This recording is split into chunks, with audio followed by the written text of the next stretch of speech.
Why is it important to kind of tap into those emotions for men specifically? Because, I envision it as, men are always meant to be strong, and it's like sometimes it's okay for them not to be in that state.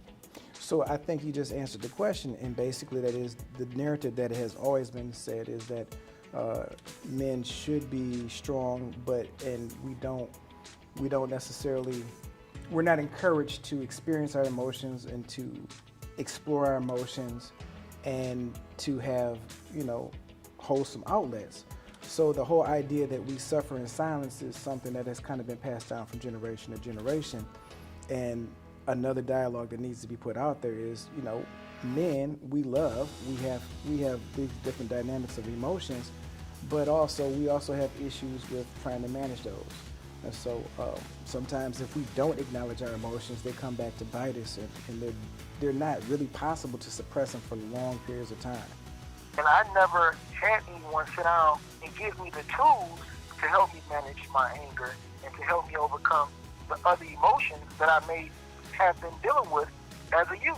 So when I thought about it, I learned our minds and brains don't develop until we reach the age of 25 or 26 years old. That being the case, we are at a disadvantage already based upon that. And the fact that we don't have any clue about emotion, that made it even worse. Because when I was raised in Detroit, when it came to therapy and mental health treatment, this was something that was taboo. And I don't feel it should be that way because so many young men can benefit from therapy and treatment.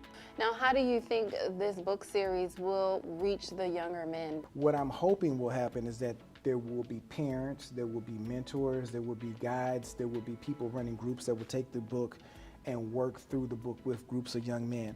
The title is Taking the Reign. What does that mean to you? Well, it's important that we are able to take the reign, take control of our emotions and rise above them so that we can be in control of our decisions and everything that we do. Because when we're not in control, oftentimes we find ourselves in situations that we can't get out of. I'm extremely thankful for all the men inside of the Michigan Department of Corrections throughout the state that were a part of this project because they brought substance that I just didn't have. And these are the men in state prison who are fighting to get free, who are juvenile lifers who are demonstrating every day that they are deserving of another opportunity to get free. These are some of the same men who should benefit from Michigan's Second Look. A lot of these men in this project came to prison when they were young. They are adults now. And every day I see them demonstrating their purpose in prison. So we heard Robert's take on this, but what does taking the reign mean to you?